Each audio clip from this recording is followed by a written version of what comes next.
नमस्कार विद्यार्थियों का हमारे चैनल पर। प्यारे विद्यार्थियों, हम इस वीडियो में राजनीति विज्ञान कक्षा 12 के अंतर्गत हमारा जो पहला अध्याय है न्याय, उसके बारे में चर्चा करेंगे। प्यारे विद्यार्थियों, यदि आप हमारे वीडियो पर नए हैं तो प्लीज़ लाइक एंड सब्सक्राइब अवश्य करें। विद्यार्थियों, इसे अधिक से अधिक शेयर करें, अधिक से अधिक बच्चों को जोड़ें। हम आपके लिए ये सभी क्लासें कंप्लीट राजनीति विज्ञान की निःशुल्क रहेंगी, आपके लिए उपलब्ध करवाएंगे। तो आइए शुरुआत करते हैं। न्याय की अवधारणा। प्यारे विद्यार्थियों, न्याय की संकल्पना प्राचीन समय से ही राजनीति चिंतन का महत्वपूर्ण विषय रही है। पश्चिमी परंपरा के अंतर्गत न्याय के स्वरूप की व्याख्या करने के लिए न्यायपरायण व्यक्ति अर्थात सद्चरित्र मनुष्य के गुणों पर विचार किया जाता था। इसमें उन सद्गुणों की तलाश की जाती थी जो मनुष्य को न्याय की ओर प्रवृत्त करे। तो विद्यार्थियों, कि न्याय की संकल्पना प्राचीन समय से ही राजनीति चिंतन का परम महत्वपूर्ण आधार रही है या महत्वपूर्ण विषय रही है।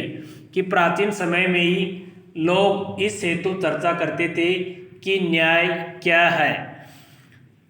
बात करें पश्चिमी परंपरा के अनुसार न्याय क्या है, तो प्यारे विद्यार्थियों, पश्चिमी परंपरा में सद्चरित्र मनुष्य के गुणों पर विचार किया जाता था।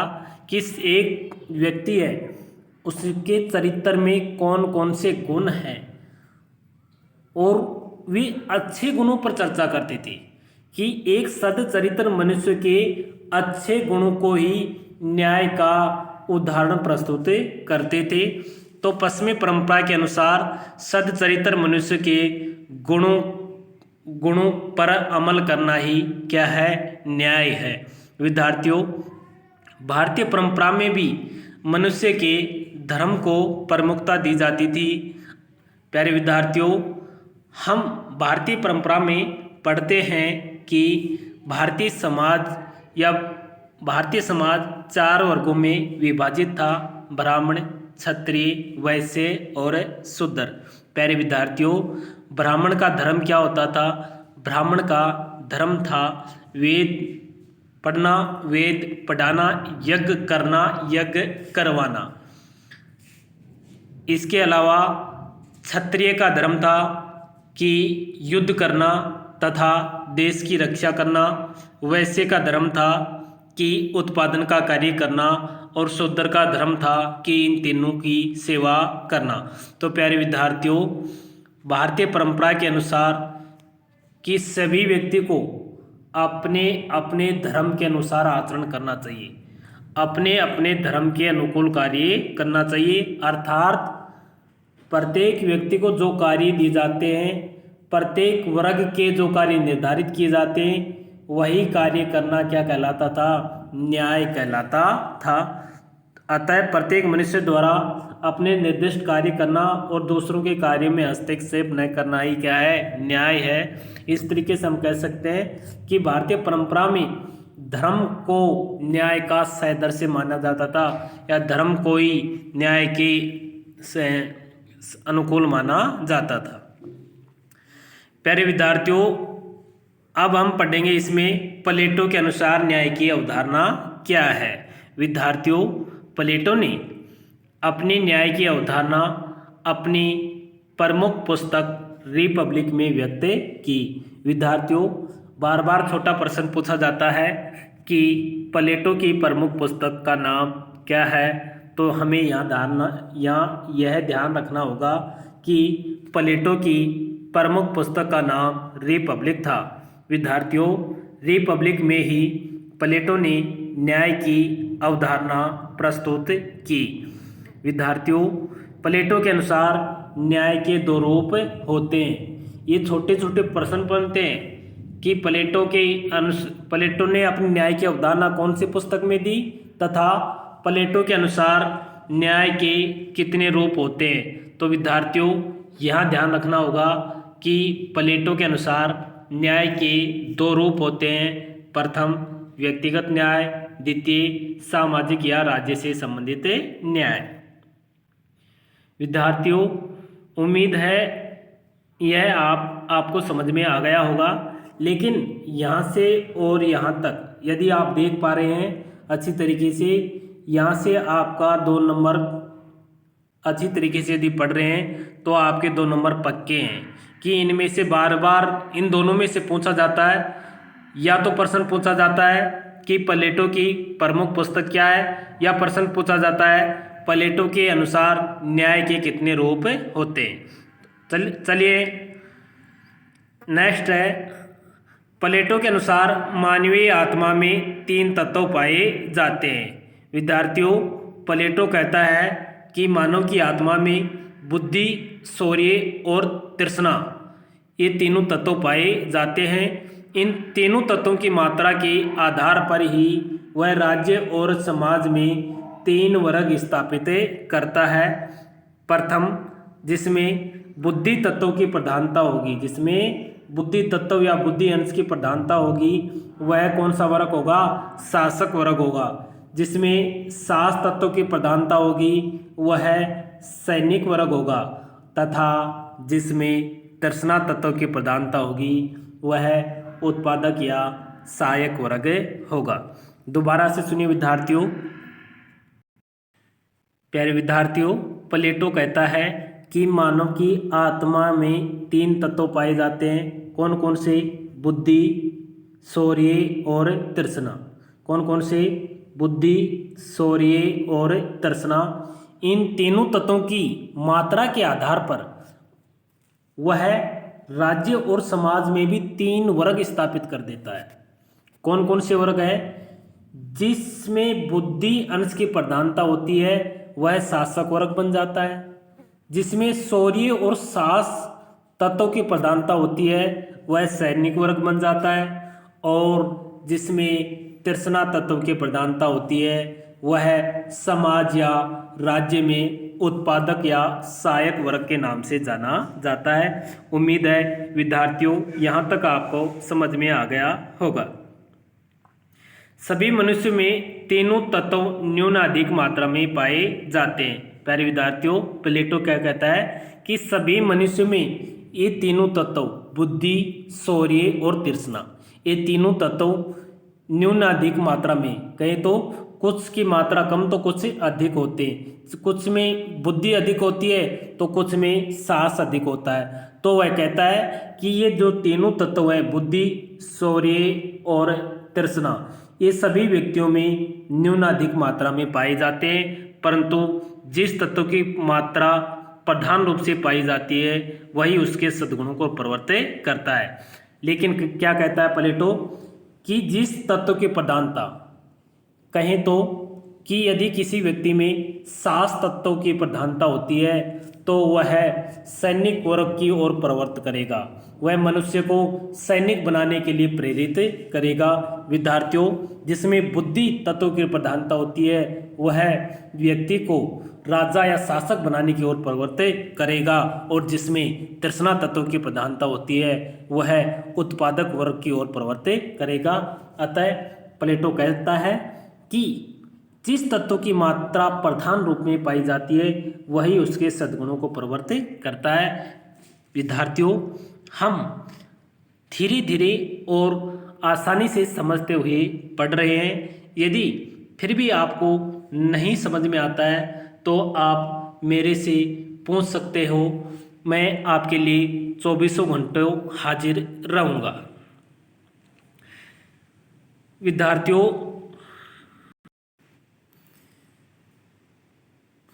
प्लेटो न्याय को मानवीय आत्मा का सद्गुण मानता है। विद्यार्थियों, अंडरलाइन कर लेना, सबसे मोस्ट है ये बात कि प्लेटो के अनुसार न्याय क्या है। तो प्लेटो न्याय को मानवीय आत्मा का सद्गुण मानता है। प्लेटो कहता है कि आत्मा में निहित न्याय का विचार वास्तव में राज्य में निहित न्याय का सादृश्य है। कि वह क्या कहता है कि जो आत्मा में न्याय का जो विचार है वही राज्य में जो न्याय का विचार है, ये दोनों क्या है? समान है। ये दोनों क्या है? समान है।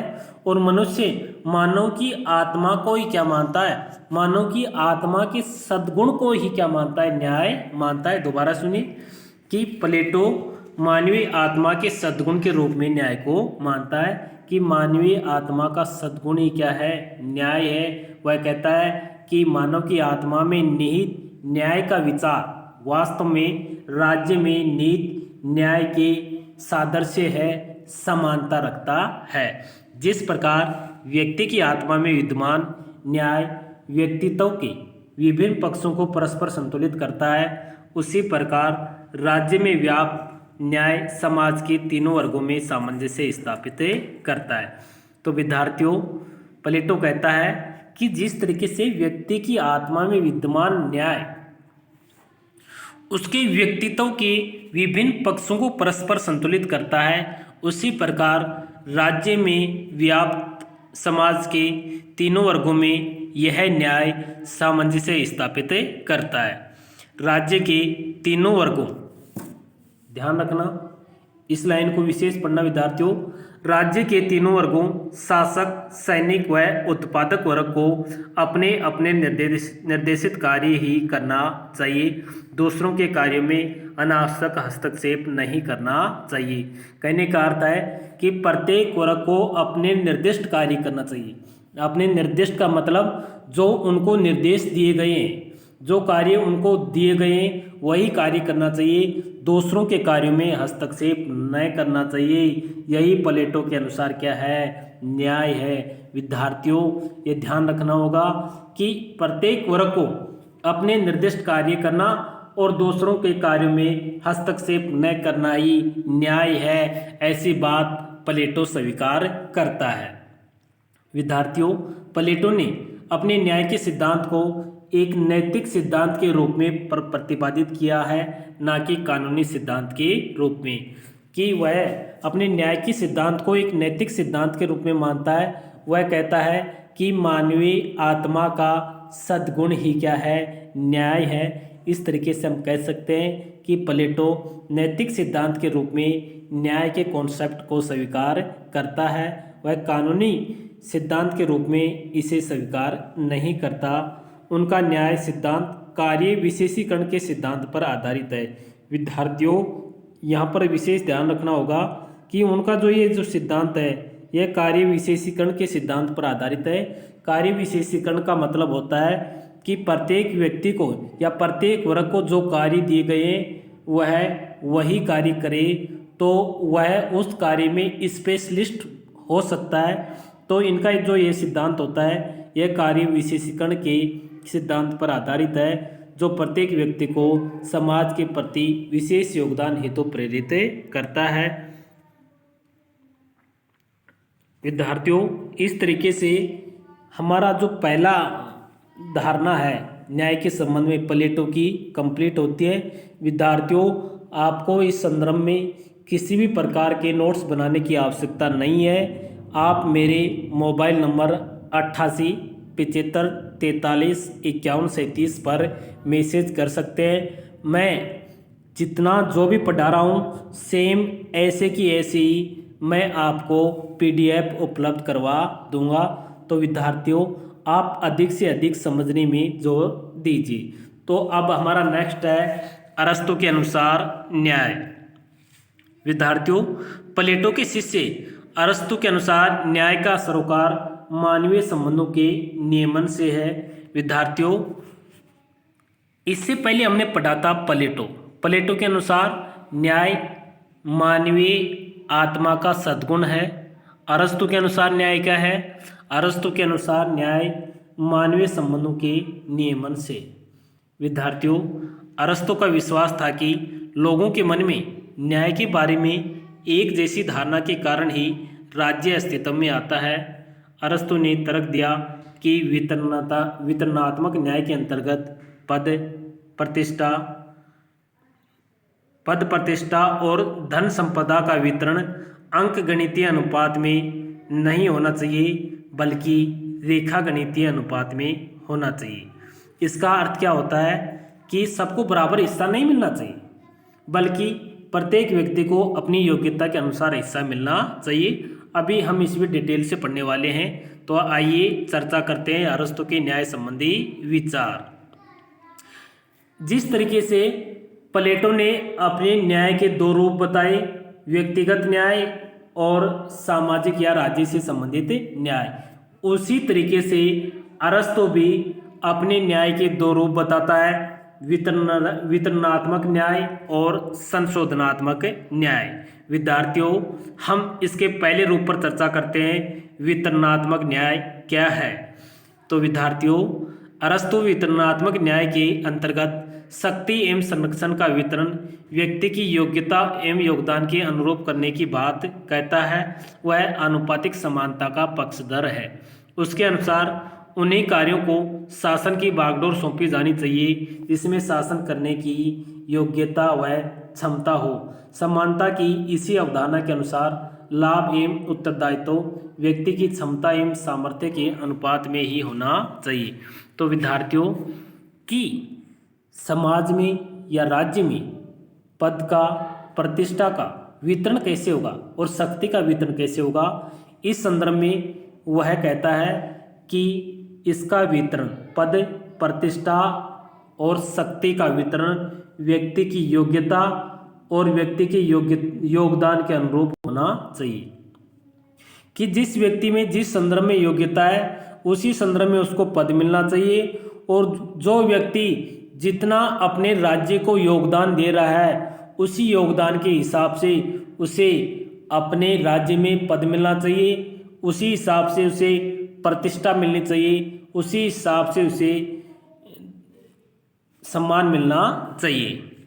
इस तरीके से वह आनुपातिक समानता का पक्षधर है। वह कहता है कि उन्हीं लोगों को शासन की बागडोर सौंपाई जानी चाहिए जिसमें शासन करने की योग्यता व क्षमता निहित है। नेक्स्ट है सुधारात्मक न्याय। विद्यार्थियों, अरस्तु का सुधारात्मक न्याय से तात्पर्य न्याय से है जो नागरिकों को अधिकारों की अन्य व्यक्तियों द्वारा हनन से रोकथाम पर बल देता है। कि सुधारात्मक का मतलब होता है करेक्टिव जस्टिस। करेक्टिव का मतलब जो करेक्ट करती है मतलब कि सुधारात्मक न्याय।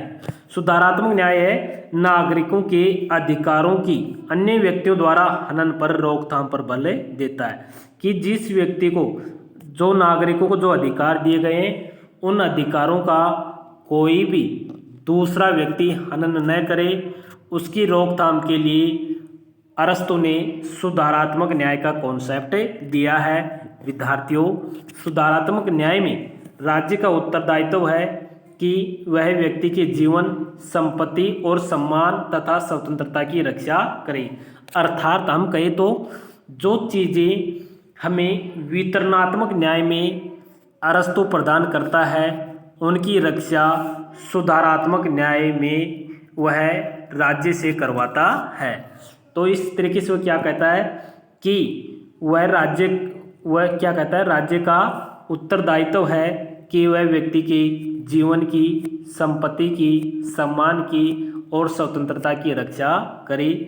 इस प्रकार वितरणात्मक न्याय से प्राप्त मनुष्य के अधिकारों की रक्षा के लिए राज्य द्वारा की गई व्यवस्था को ही क्या कहता है, सुधारात्मक न्याय कहते हैं। अर्थात वितरणात्मक न्याय में जिस भी व्यक्ति को उसकी योग्यता के अनुसार पद, प्रतिष्ठा, सम्मान, संपत्ति मिली है उसकी रक्षा करना राज्य का दायित्व है। कौन से न्याय के अनुसार? सुधारात्मक न्याय के अनुसार। उम्मीद है यह आपको समझ में आ गया होगा। प्यारे विद्यार्थियों, आज के लिए इतना ही। यदि आप हमारे चैनल को अब तक सब्सक्राइब नहीं किए हैं तो प्लीज़ सब्सक्राइब कीजिए, और यह वीडियो मैं चाहता हूं अधिक से अधिक लोगों तक पहुंचे, और जिस संदर्भ में मैं आपके लिए और भी अधिक मेहनत कर सकूं, और मैं आपको घर बैठे ऑनलाइन पढ़ाई के अलावा, निःशुल्क ऑनलाइन पढ़ाई के अलावा मैं आपको निःशुल्क PDF भी उपलब्ध करवा रहा हूं। प्यारे विद्यार्थियों, मैं आपकी सेवा में सदैव तत्पर रहूँगा, और हमें कुछ बनना है, और कुछ बनने के लिए दोस्तों कुछ त्यागना भी पड़ता है। अतः आप जैसे ही मेरी वीडियो आती है आपसे निवेदन है कि आप इसे एक बार अवश्य देखिए। एक बार में नहीं समझ में आता है तो बार बार 2-4 बार देखें। और फिर भी यदि आपको कुछ डाउट रहता है तो मेरे मोबाइल नंबर आप ऐड कर सकते हैं 88 75 43 51 37। इस पर आप मैसेज कर सकते हैं। जय हिंद, जय भारत। आपका दिन शुभ रहे, आप तरक्की को प्राप्त करें।